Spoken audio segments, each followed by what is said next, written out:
राम राम राम हरे हरे, हरे कृष्ण कृष्ण कृष्ण हरे हरे।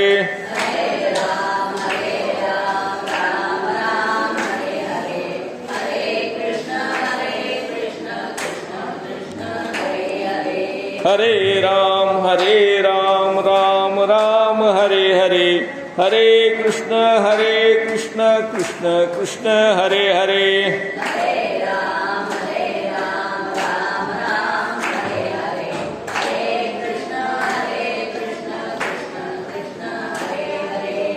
संत श्री सद्गुरु चूडामणी बालादास महाराज आणि रेणुका माता सद्गुरु चूडामणी बालादास महाराजांच्या या पुण्यतिथी सोहळ्यानिमित्त होत असलेल्या हरिनाम सप्ताहात आज आपण पुण्यतिथीच्या दिवशी प्रवचनाचा शेवटचा भाग घेत आहोत। आपण आज सेवेसाठी निवडलेला भगवद्गीतेचा शेवटचा अध्याय 18वा अध्याय आहे। संत श्री सद्गुरु चूडामणी बालादास महाराज आणि रेणुका माता यांच्या चरणी वंदन करून आजच्या सेवेला प्रारंभ करतो आहे। माझी इच्छा होती की भगवद्गीतेचे 18 अध्याय महाराजांच्या समोर आणि आपल्या सर्व श्रोत्यांच्या समोर पूर्ण व्हावेत। पहिल्या वर्षी 6 अध्याय मी पूर्ण केले होते, दुसऱ्या वर्षी 6 अध्याय आणि गुरु किंवा सद्गुरू या विषयावरचे एक प्रवचन असे 7 दिवस घेतले होते। मागच्या वर्षी हा कार्यक्रम होऊ शकला नाही कोरोनामुळे। यावर्षी तो योग आला आणि माझे राहिलेले 6 अध्याय यावर्षी पूर्ण होत आहे। एखादा संकल्प आपण करावा आणि तो पूर्णत्वास जावा यासाठी आशीर्वाद लागतात। आपल्या इच्छा खूप असतात परंतु त्या पूर्ण होत नाहीत, परंतु या क्षेत्रातल्या इच्छा त्या पूर्ण होतात कारण याच्या पाठीमागे आशीर्वाद असतो। मी सांगायला खूप तयार आहे पण ऐकायलाच कोणी नसेल तर काय उपयोग आहे। म्हणून श्रोते हे वक्त्यासाठी देव असतात। प्रवचनकार असो कीर्तनकार असो, श्रोत्याविना त्यांना शून्य किंमत। म्हणून खऱ्या अर्थाने भगवंतानंतर संतानंतर श्रोते हेच वक्त्यासाठी देव आहेत। म्हणून हा संकल्प सिद्धीसाठी नेण्यासाठी आपण जे सहकार्य केले त्याबद्दल मी मनातून आपला ऋणी आहे। शेवटचा अध्याय ज्याचं नाव आहे मोक्ष संन्यास योग किंवा फलत्यागाची पूर्णता ईश्वर प्रसाद। फलत्यागाची पूर्णता ईश्वर प्रसाद हा ईश्वर प्रसादच आपल्याला या रूपाने लाभलेला आहे। हा 18वा अध्याय सुरुवात करताना अर्जुनाने श्रीकृष्णाला विचारलेला जो प्रश्न आहे तो प्रश्न इथे आलेला आहे। ऐसे म्हणून पार्थे त्याग संन्यास व्यवस्थे रूप हो आवया येथे प्रश्न केला। त्याग आणि संन्यास याचं रूप किंवा याचं स्वरूप समजावून सांगा असं अर्जुनांनी श्रीकृष्णांना विनंती केली आणि कृष्ण भगवंतांनी त्याग आणि संन्यास याच्यातला फरक समजावून सांगितला। हा 18वा अध्याय हा त्याचं स्पष्टीकरण आहे। भगवद्गीतेचा पहिला अध्याय हा फक्त युद्ध वर्णन आहे। युद्ध का झालं, कोण कोण युद्धाला उभं राहिले, कोणत्या बाजूने कोणतं सैन्य आहे, कोण कोणता शंख वाजवला, कशी परिस्थिती आहे, हे सगळ्याचं वर्णन पहिल्या अध्यायात आलेलं आहे। आणि खऱ्या अर्थाने गीता सुरुवात होती ती दुसऱ्या अध्यायापासून। दुसरा अध्याय हे वेदाचं सारच आहे। आणि त्याचा शेवट होतो तो 18व्या अध्यायात होतो. म्हणून 18वा अध्याय हा कलशाध्याय आहे. आपण कळस म्हणतो, मंदिराचा कळस. सगळं बांधकाम झाल्यानंतर शेवटी कळस असतो. तसं पूर्ण गीता 17 अध्याय संपल्यानंतर 18वा अध्याय हा कळस आहे. आणि म्हणून या अध्यायाचं दर्शन घेतलं किंवा या अध्यायाला समजावून घेतलं तर पूर्ण गीतेचं दर्शन झाल्यासारखं होतं. आपण पंढरपूरला जातो, बालाजीला जातो, वेगवेगळ्या देवस्थानाला जातो. फार गर्दी असेल तर नामदेव पायरीचं दर्शन घेतो आणि शेवटी कळसाचं दर्शन घेतो आणि ईश्वराचं दर्शन झालं म्हणून परत येतो. तसं ह्या अध्यायाचं जर आपण अभ्यास केला किंवा हा अध्याय समजून घेतला तर बरीचशी गीता समजल्यासारखी होती. म्हणून कोणत्या अध्यायाला नसेल तर ह्या अध्यायाला असल्यानंतर पूर्णपणे गीतेचं ज्ञान याच्यामधून मिळू शकते. 15वा अध्याय हा कळस तयार करायच्या अगोदर जी गच्ची असते त्या टाईपचा आहे. 16वा अध्याय हा त्याच्यावर जो निमुळता होत गेलेला डेरा असतो तशा पद्धतीचा आहे. 17वा अध्याय हा छोटा ओटा आहे आणि 18वा अध्याय हा त्याच्यावर कळस आहे. आणि त्याच्यावर जी ध्वजा फडकते, झेंडा फडकतो, तो व्यासमुनींचा आहे. कारण व्यासमुनींनी हे सगळं घडवून आणलेलं आहे. 18 पुराणं ही रचना, महाभारत, गीता ह्या सगळ्याची रचना ही व्यासमुनींनी आपल्याला दिलेली आहे. म्हणून व्यासमुनी हे ध्वजेप्रमाणे फडकतात. 18व्या अध्यायाचं वर्णन करताना माऊली असं म्हणतात, 18वा अध्याय नव्हे, ही एकाध्यायी गीताच आहे. जे वासरूची गाय दुहे तय वेळू कायसा.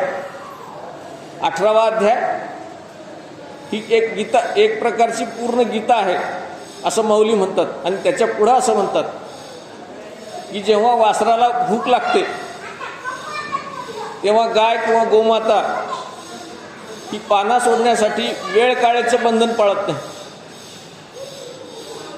तसं 18वा अध्याय जर आपण ऐकला किंवा पाहिला तर गोरस पिल्यासारखं किंवा दूध पिल्यासारखं, गीतेचं सार पिल्यासारखं आपल्याला ज्ञान मिळू शकतं. म्हणून या अध्यायाचं महत्त्व सर्वात जास्त आहे. या अध्यायामध्ये जो प्रश्न विचारला तो संन्यास आणि त्याग याच्यातला फरक विचारला. संन्यास आपल्या सर्वांना जो माहीत आहे तोच संन्यास की ज्याच्यामध्ये कर्म सोडून दिले जाते.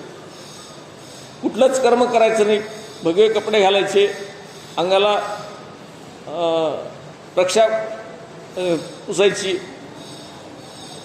जटा राखायच्या आणि जंगलात निघून जायचं. याला आपण संन्यास असं म्हणतो. संसारातून पूर्णपणे त्याग करून, संसार सोडून, कर्म सोडून दूर जाणे याला संन्यास असं म्हणतात. आणि त्याग, कर्मफल सोडणे याला त्याग म्हणतात. कर्म तर करायचं परंतु कर्माच्या फळाची आशा करायची नाही. कर्मफल सोडणे किंवा फळाशी संबंध तोडणे याला त्याग असं म्हणतात. आणि हा जो त्याग आहे किंवा या त्यागमध्ये 2 विकल्प आहेत, 2 प्रकार आहेत. एक प्रकार आहे कर्म सोडणे आणि दुसरा प्रकार आहे कर्माचा फळाशी संबंध तोडणे. याच्यातला श्रेष्ठ प्रकार हा कर्माचा फळाशी संबंध तोडणे हा आहे. कर्म सोडणे हे कुणालाही शक्य नाही. संन्यासी जरी झाला तर त्याला कर्म थोडं का होत नाही, करावंच लागतं. ज्याला जीवन जगायचं आहे तो कर्मातून सुटका करून घेऊ शकत नाही. आपलं हृदय धडधडतं, पापणी हलते, पाय चालतात, हात चालतात, जेवण करावं लागतं. ह्या सगळ्या गोष्टी कर्मातच येतात. जे विशेष कर्म नसेल, नित्यकर्म असेल, परंतु कर्म हे प्रत्येकाला करावंच लागतं. आणि कर्म म्हणलं की त्याचं फळ हे त्या प्रत्येकाला भोगावंच लागतं. म्हणून कर्मफळ त्यागता येतं पण कर्म त्यागता येत नाही. म्हणून कर्मातून सुटका अशी होऊ शकत नाही. कर्म हे करावंच लागतं. तर कर्मफळाचा त्याग माणसाला करता येतो. जसं आपण एखादा विधी करतो, मौंदे करतो, सत्यनारायण करतो, पूजा करतो, अभिषेक करतो. आपण सत्यनारायण केला तर त्याचा संकल्प असतो काही. धनधान्य, पशुवृद्धी, फळवृद्धी, काही संपत्ती, दुःखनाश, असे 22 प्रकारचे संकल्प आपण त्याच्यामध्ये करतो. म्हणजे याचा अर्थ आपण ह्या उद्देशासाठी सत्यनारायण करतो आहोत.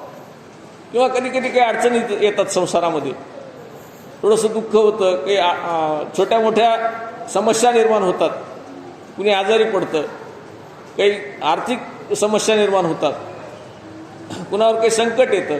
अशा वेळी पण आपण सत्यनारायण करतो, नवस बोलतो, सत्यनारायण करतो, किंवा एखादी यात्रा करतो, त्याचं मौंद करतो.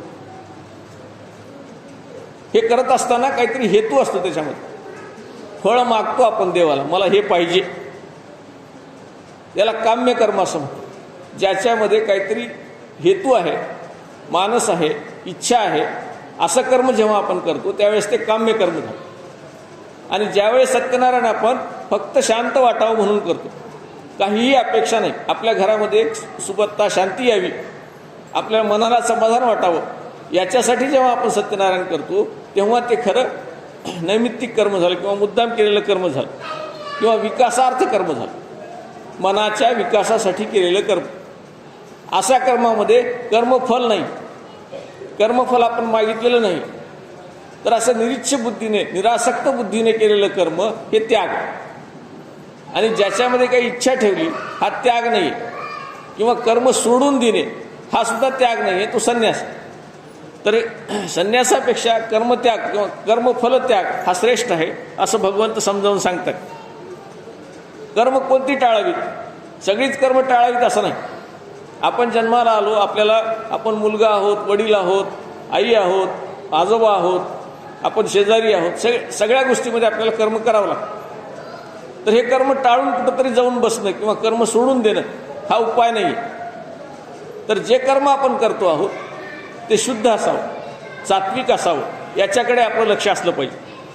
मग नित्य आणि नैमित्तिक. नित्य म्हणजे आपण जे दैनंदिन कर्म करतो दिवसभर, सकाळी उठल्यापासून संध्याकाळी झोपेपर्यंत जे दैनंदिन कर्म करतो ते कर्म, आणि नैमित्तिक कर्म. जसा हा उत्सव आहे, महाराजांच्या पुण्यतिथीचा उत्सव आहे, ह्या विशिष्ट निमित्ताने विशिष्ट दिवशी आपण केलेला आहे, अशी कर्म अवश्य करावी.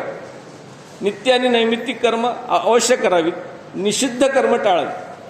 जी कर्म शुद्ध नाहीत, ज्या कर्माचं फळ वाईट आहे, अशी कर्म आपण टाळावीत. आणि काम्य कर्मे टाळावी. काम्य कर्मे याचा अर्थ ज्या कर्मामध्ये आपला काही हेतू आहे, काही पाहिजे आहे, काही मागतो आहोत आपण, असे कर्म टाळावे. आणि जे शुद्ध कर्म आहेत, नित्य कर्म आहेत, ते कर्म आपण सत्कर्म समजून करावे. काही लोक काय करतात की अज्ञान आणि कंटाळा. अज्ञान म्हणजे माहिती नसणे, ईश्वराची माहिती नसणे किंवा कुठल्या परिणामाची माहिती नसणे, हे अज्ञान. अज्ञान आणि कंटाळा या दोन्हीतून कर्म टाळतात, कर्म करायचं टाळतात. हा याला क्षुद्र त्याग असं म्हणतात. कर्म टाळणे हा क्षुद्र त्याग, कर्म करणे हा शुद्ध त्याग. म्हणून कर्म हे केलंच पाहिजे. पण ते कर्म करत असताना कोणतं कर्म आपण करालो, त्या कर्माचं सत्कर्म कसं होईल किंवा त्या कर्माचा कर्मयोग कसा होईल, याच्यासाठी गीता मार्गदर्शन करते. यज्ञ, दान आणि तप, आपण काल याच्यावर माहिती घेतली. तप हे शरीरासाठी करतो आपण, यज्ञ हा समाजासाठी करतो, दान हे समाजासाठी करतो, आणि यज्ञ हे सृष्टीसाठी करतो. झीज भरून काढण्यासाठी आपण हे तिन्ही कर्म करतो. हे कर्म नित्यकर्म जरी नसले तरी सामाजिक कार्यासाठी किंवा सामाजिक उन्नतीसाठी, लोकसंग्रहासाठी असे कर्म करावे लागतात. हे कर्म मुद्दाम करावे लागतात. हे कर्म आपोआप होत नाहीत.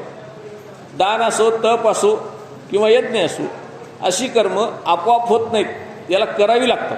आणि अशी कर्म मुद्दाम करावी जी समाजाच्या, आपल्या सर्वांच्या हिताची आहेत. बुद्धी आणि मन पवित्र करण्यासाठी अशा कर्माचा उपयोग होतो. आपण तप केलं तर आपलं शरीर पवित्र होतं, बुद्धी पवित्र होते. दान केलं मन पवित्र होतं, आणि यज्ञ केला तर सृष्टी पवित्र होते. तर अशा रीतीनं जे करता येणं शक्य आहे असे कर्म मुद्दाम करावेत. आणि त्या कर्मामध्ये कुठल्याही प्रकारची आसक्ती नसावी, आणि त्याचं फळ हे आपण ईश्वरार्पण करावं. फळ सोडणं हे शक्य नाही आहे कुणालाच. आपल्या प्रत्येकाला काहीच फळ नाही आहे आणि आपल्याला काम करायचं, असं होऊ शकेल का? काहीतरी आपण जे काम करतो आहोत त्याचा काहीतरी मोबदला आपल्याला मिळतो, काहीतरी मिळतं म्हणूनच आपण ते काम करतो. सामान्य माणसाला असं फळ सोडून देऊन सगळं काम करा शक्य नाही. दिवसभर काम करा, मजुरी घेऊ नका, महिनाभर काम करा, पगार घेऊ नका, असं जर म्हटलं तर जमेल का? जमणार नाही. परंतु जे फळ मिळणार आहे ते ईश्वरार्पण असावं किंवा आपल्याला ईश्वराने दिलंय असं समजून घ्यावं. ते असं फळ आपण घ्यावं म्हणजेच फळत्याग, त्यालाच फळत्याग असं म्हटलेलं आहे. म्हणून सत्कर्म केलं, जे कर्म आपलं आहे ते त्याचा कर्मयोग केला किंवा सत्कर्म केलं तर फळत्याग आपोआपच होतो. जसं आपण तुळशीला पाणी घालतो, पिंपळाला पाणी घालतो की नाही? पिंपळाला पाणी घालतो का घालतात? पिंपळापासून काही पिंपरं मिळतात. पिंपराच्या आशेने पिंपळाला पाणी कुणी घालत नाही. तुळशीला काही फळ मिळणार म्हणून पाणी घालतो का? असं नाही. आपण त्याच्यासाठी पाणी घालत नाही. आपल्या मनाचं पावित्र्य राखण्यासाठी, आपल्या मनाला शांती लाभण्यासाठी अशी कार्य आपण करतो, ज्या कार्यामधून आपल्याला काही मिळतं असं नाही, फक्त समाधान मिळतं. म्हणून आपलं कर्म जे असेल त्या कर्मातून आपल्याला समाधान मिळालं पाहिजे आणि समाजाचं भलं झालं पाहिजे, जगाचं भलं झालं पाहिजे, कुटुंबाचं भलं झालं पाहिजे, अशी कर्म करणे याला सत्कर्म असं म्हणतात. सत्कर्माचं किंवा फळ सोडून केलेलं कार्य, सगळ्यात मोठं कार्य कोणतं असेल तर कन्यादान. लोक रक्तदान करतात, अन्नदान करतात, भूदान करतात. कन्यादानामध्ये मुलीचे वडील किंवा मुलीचा पिता, वधू पिता हा कन्यादान करत असताना न मम असा उच्चार करतो. न मम याचा अर्थ आजपर्यंत ही मुलगी माझी होती, आता तुझी झाली. देणारा सुटतो आणि घेणारा अडकतो. ज्यांनी मुलगी करून घेतली ते अडकतात आणि देणारा हा देऊन मोकळा होतो. देऊन मोकळा होतो म्हणजे ही मुलगी आतापर्यंत माझी होती, ही तुमची झाली, याची पूर्ण जबाबदारी किंवा याचं पूर्ण जे काय असेल ते आत्तापर्यंत मी केलं, आता तुम्ही करा. न मम आता माझी नाही. तसं कर्म करत असताना सुद्धा असं कन्यादाना इतकेच मोकळ्या भावनेने किंवा मोठ्या भावनेने आपल्याला ते करावं लागतं की ज्याचं फळ हे माझं नाही, ते ईश्वराचं फळ. जसं सावतामाळीच्या उदाहरणामध्ये आपण पाहिलं की सावतामाळी शेती करायची, कष्ट करायचे, त्याच्यात कमवायचे, दान करायचे, स्वतः खायचे, कुटुंब पोसायचे. परंतु शेती कुणाची असं विचारलं की विठ्ठलाची आहे म्हणायची. फळ कुणाचं आहे? विठ्ठलाचं आहे म्हणायचे. मी खातो कुणाचं? विठ्ठलाचं खातो म्हणायचे. म्हणजे त्याच्यामध्ये भावना कशी होती? सगळ्याच गोष्टी करायच्या, कर्म सगळं करायचं, परंतु ते सत्कर्म समजून, ईश्वराचं कर्म समजून करायचं. आणि ही भावना आपल्याला हे करत असताना ठेवावी लागते. म्हणून जे कोणी कर्म करतात, जे फळ घेतात किंवा फळ टाळतात, सगळेच जण कर्म करतात. कर्म प्रत्येकाला करावंच लागतं. काही जण शरीर भयाने किंवा आळसाने कर्म टाळतात. शरीराला कष्ट होतात म्हणून बरेच लोक कर्म टाळतात. कष्ट कोण करावेत? आराम करावा, खावं प्यावं. शेती आहे, शेतीमध्ये कष्ट कोण करावे? शेती विकावी, बँकेत पैसे टाकावे, महिन्याला व्याज येते, खात बसावं, कर्म करायची गरज नाही, कष्ट करायची गरज नाही, असं म्हणणारे बरेच लोक आहेत.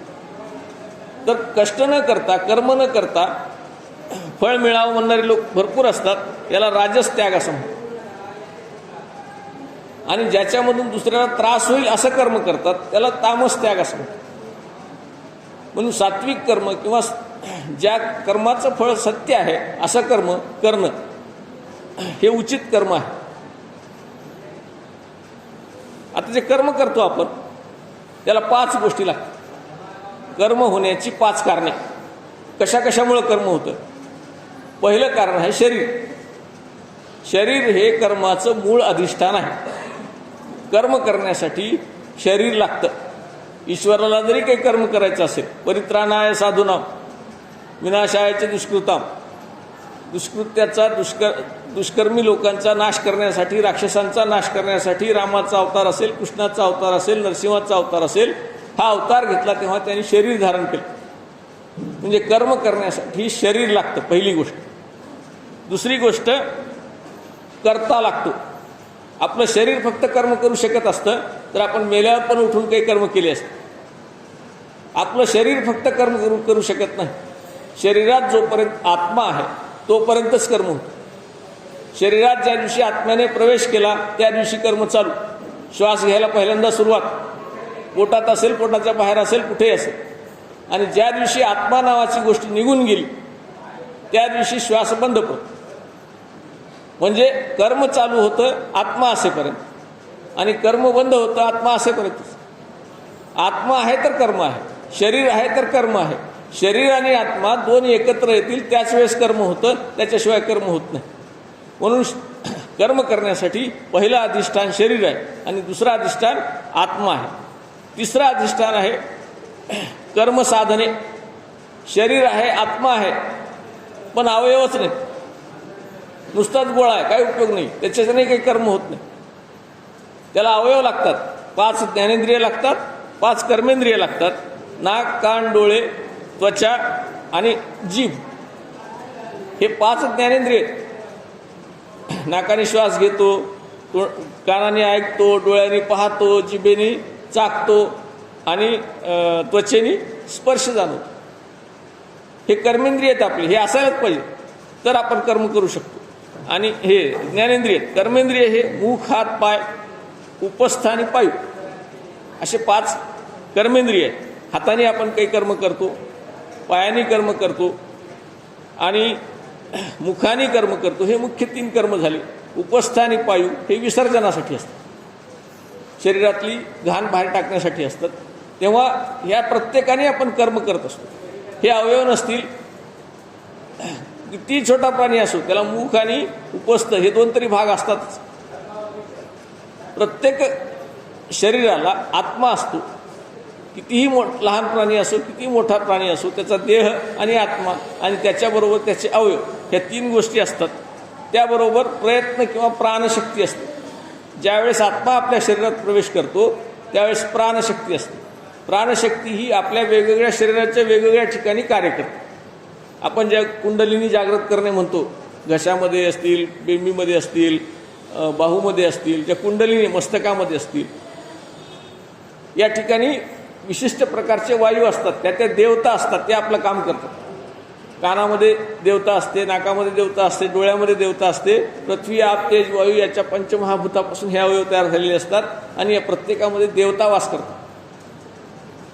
म्हणून म्हणतात शरीराचा जर काही आजार झाला असेल तर सूर्याची उपासना करावी, डोळ्याचा आजार झाला असेल तर आकाशाची उपासना करावी। अशा प्रकारे प्रत्येक अवयवाचे काही देव असतात, देवता असतात।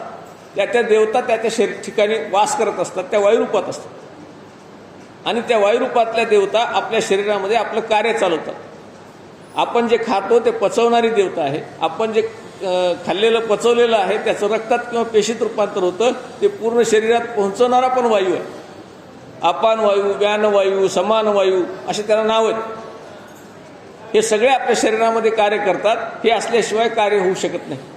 म्हणून कर्म करायचं असेल तर शरीर लागतं, कर्ता किंवा आत्मा लागतो, कर्मसाधने किंवा अवयव लागतात आणि प्रयत्न, आणि शेवटचं महत्त्वाचं आहे दैव लागतं, नशीब। दैवाशिवाय काहीही होत नाही। आता असं म्हणून गीता तुम्हाला दैववादी बनवते का, प्रयत्न करू नका म्हणून सांगते का, किंवा तुम्ही काहीच करू नका, देरे हरी पलंगावरी सगळं आपोआप होतंय असं म्हणते का? असं नाही। तर कर्म करत असताना प्रयत्न हे प्रत्येकालाच करावे लागतात। काहीतरी प्रयत्न केल्याशिवाय काही मिळत नाही, पण प्रयत्नाला दैवाची साथ असावी। जर प्रयत्न केलेच नाहीत तर देवसुद्धा साथ देत नाही। हिम्मते मर्दा मदते खुदा अशी एक म्हण आहे। माणसाने हिम्मत केली तर देवसुद्धा मदतीला येतो। मग ही हिम्मत करायची म्हणजे काय करायचं? कर्म करायचं, प्रयत्न करायचे। प्रयत्न हे आपल्या हातात आहे आणि प्रयत्नांती परमेश्वर हे परमेश्वराच्या हातात। म्हणून प्रयत्न करावे आणि या प्रयत्नाला यश ईश्वर देत असतो किंवा कर्माला यश देत असतो। जसं अचानक काही शोध लागतात, आता गुरुत्वाकर्षण शक्तीचा शोध आहे। गुरुत्वाकर्षण शक्तीचा शोध लागायच्या अगोदर गुरुत्वाकर्षण शक्ती होती आणि नंतरही आहे। न्यूटननी पाहिलं की सफरचंदाचं फळ किंवा एखादी वस्तू वरून खालीच पडते, हे सगळ्यांनीच पाहिलेलं आहे। त्याच्या अगोदर कित्येक लोकांनी पाहिलं असेल, त्याच्यानंतरही कित्येक लोकांनी पाहिलं असेल, परंतु ही शक्ती आहे याचा शोध कुणी घेतला? न्यूटननी घेतला। हे त्याचं दैव होतं। सगळ्यांनीच पाहिलं पण दैव कुणाचं होतं? न्यूटनचं होतं, म्हणून त्याच्या नावे ती शोध राहिली। किंवा जेम्स वॅटनं वाफेचं इंजिन, आपण आज रेल्वेमध्ये बसून फिरतो, हे रेल्वेमधून फिरत असताना जे वाफेचं इंजिन आपण चालवतो त्या वाफेच्या इंजिनाचा शोध कुणी लावला? जेम्स वॅटने लावला। मला सांगा, तुम्ही आम्ही सगळेजण चहा पितो, तुम्ही आम्ही सगळेजण स्वयंपाकघरामध्ये राहतो आणि स्वयंपाक करत असताना एखादं भांडं वर ठेवल्यावर खालून जर उकळी फुटत असेल तर ते भांडं खडखड वाजतं किंवा उलटून बाहेर पडतं. हे सगळ्यांनीच पाहिलं, तुम्ही आम्ही सगळ्यांनी पाहिलं, पिढ्यानपिढ्या पाहिलं. परंतु याच्यावरून वाफेच्या इंजिनाचा शोध लागतो हे फक्त जेम्स वॅटलाच कळलं, दुसऱ्याला नाही कळलं. एवढ्या कोट्यावधी कितीतरी कोटी लोक होऊन गेले असतील, एवढ्या लोकांच्या मधून एकाच माणसाला कळलं की असा वाफेचं जर तयार केलं तर इंजिन तयार होऊ शकतं आणि प्रवास आपण करू शकतो. हे कोणी कल्पना केली असेल का? नाही केली. विजेचा शोध लावणारा असेल, एडिसन असेल, बल्बचा शोध लावणारा कोणी असेल, त्या प्रत्येकात त्याचं ते दैवात होतं, त्याने प्रयत्न केले आणि त्याला दैवाने साथ दिली. म्हणजे ह्या सगळ्या गोष्टी असताना दैवाची साथ लागते. आपण जे छोटे मोठे कर्म करतो त्या प्रत्येकात सुद्धा दैवाची साथ लागते, नशिबाची साथ लागते. पानिपतमध्ये मराठ्यांची हार झाली. का झाली?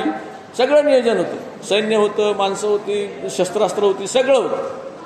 परिस्थिती बदलली. त्या वेळेला नको त्या नदीला पूर आला, सैन्य पोहोचायला वेळ लागला आणि हे अशी काही छोटी मोठी कारणं घडत गेली की त्याच्यामुळे आपल्याला हार पत्करावी लागली.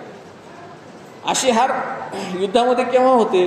सगळंच योग्य असून सुद्धा दैवाची साथ नसेल तर कधी कधी अशा गोष्टींना सामोरं जावं लागतं. शिवाजी महाराज आग्र्याहून सुटका झाली, पेटाऱ्यातून बाहेर पडले. शिवाजी महाराज आणि संभाजी महाराज दोन स्वतंत्र पेटाऱ्यामध्ये बसले. त्यांनी बरेच दिवस मिठाईचे पेटारे पाठवत राहिले आणि सैनिक तपासत राहिले. आता योगायोग बघा, त्या दिवशी पेटारे 100-200 पेटारे मिठाईचे बाहेर आले असतील त्याच तुरुंगातून. औरंगजेबाच्या तुरुंगामध्ये ते दोघंही होते. ते पेटारे आले आणि सैनिकांनी तपासले असतील की नाही? सुरुवातीचे एक 50 तपासले असतील, मधले एक 5 तपासले असतील, शेवटचे एक 10 तपासले असतील की नाही? नेमका त्या दोन्ही पेटीपैकी एका पेटीला जर हात लागला असता काय झालं असतं? मराठ्यांचा इतिहास काय राहिला असता? शिवाजी महाराजांना काय शिक्षा झाली असती? कल्पनाही करू शकत नाही आपण, कल्पनाही करू शकत नाही. अंगावर काटा उभा राहतो, इतकी भयानक शिक्षा झाली असती. परंतु दैव साथ होतं, आपलं काहीतरी नशीब चांगलं होतं. आपल्याला हिंदू म्हणून जगण्यासाठी शिवाजी महाराजांसारखा अवतार राहायचा होता, म्हणून त्यांची सुटका झाली आणि आपल्याला एक चांगलं स्वराज्य बघायला मिळालं. म्हणजे दैव लागतंच. ह्या 5 गोष्टी जरी असतील, 4 गोष्टी जरी असतील तर 5वी गोष्ट दैव, आणि दैवाशिवाय कुठल्याही गोष्टीमध्ये यश येत नाही. म्हणून देवावर विश्वास ठेवावा लागतो, कोणी काहीही म्हणून त्याच्यासाठी प्रयत्न सोडणे हा मार्ग नाही, कर्म सोडणे हा मार्ग नाही. कर्म करावंच लागतं. कर्माला ईश्वराची साथ मिळते जर आपण त्याच्यावर विश्वास ठेवला, श्रद्धा ठेवली तर. आता हे दैव केव्हा साथ देतं किंवा दैवावर विश्वास केव्हा बसतो? ज्यावेळेस बुद्धी चालत नाही त्यावेळेस. बुद्धीचे सगळे मार्ग संपले, सगळे प्रयत्न झाले, आता काही करू शकत नाही, सगळं संपलं, आता हात टेकून बसलो, आता दुसरा काही पर्यायच नाही. अशा वेळेला मग आपल्याला काय करावं लागतं? कुठल्या तरी शक्तीचा आधार घ्यावा लागतो आणि ती शक्ती म्हणजे दैव, ती शक्ती म्हणजे देव, आणि त्याच्या आधाराने आपण चालत असतो. आता शरीर आणि आत्मा, शरीरामध्ये आत्मा आहे. शरीराचा आणि आत्म्याचा काय संबंध आहे? आपण एखादं कर्म करतो तेव्हा आत्म्याला त्रास होतो, कारण आत्मा हा शरीराशी जोडल्या गेलेला असतो. ज्याचा आत्मा शरीराशी जोडल्या गेलेला नाही त्याला असा त्रास होत नाही. लक्षात घ्या, आत्मा आणि कर्म याचा संबंध वाटसरू आणि वाट असा असतो. वाटसरू वाटेवरून जातो, त्याचा वाटेशी काही संबंध राहतो का? आज आपण ज्या वाटेवरून गेलो उद्या दुसऱ्या वाटेवरून जाऊ किंवा त्याच वाटेवरून परत येऊ, पण जी वाट आपण सोडली आहे त्या वाटेचा आणि वाटसरूचा काही संबंध राहतो का? नाही. मग कर्मदेहाकडून जे घडतं त्याचा आणि आत्म्याचा काहीही संबंध राहतो. आत्मा जोडून घेतो, आपण आपला आत्मा त्या शरीराच्या कर्माशी जोडून घेत असतो, म्हणून आत्म्याला क्लेश होतो. पण आत्मा जर शरीरापासून वेगळा राहिला, आत्मा जर त्याच्याशी विलीन नाही राहिला तर आपल्याला त्याचा त्रास होत नाही. दृष्टी आणि डोळा, आपण एखादं दृश्य पाहतो, त्याचा डोळ्याशी काही संबंध नाही. डोळ्याचं काम आहे पाहणे आणि बुद्धीला कळवणे, संपलं. आपल्या मेंदूला कळवणे इथपर्यंतच काम आहे. डोळा त्या दृष्टीमध्ये गुंतून राहत नाही, तेवढं दृश्य गेलं पुढे चालू. जसं वाट सोडल्यानंतर पुढे त्या वाटेचा संबंध राहत नाही, तसं डोळ्यांनी दृश्य पाहिल्यानंतर त्या डोळ्याचा आणि त्या दृश्याचा काही संबंध राहत, तो धरून बसत नाही. तसं आत्मा एखादं कर्म केल्यानंतर आत्मा त्याला धरून बसत नाही, जो पवित्र आत्मा आहे. जसं नारळ असतं कवटीमध्ये, त्या नारळाच्या कवटीमध्ये नारळ असतं, ते सुरुवातीला ओलं असताना चिकटलेलं असतं. काही दिवसानंतर काय होतं की नारळाचा खोबळा होतो, मध्ये मोकळं होतं आणि ते वरचं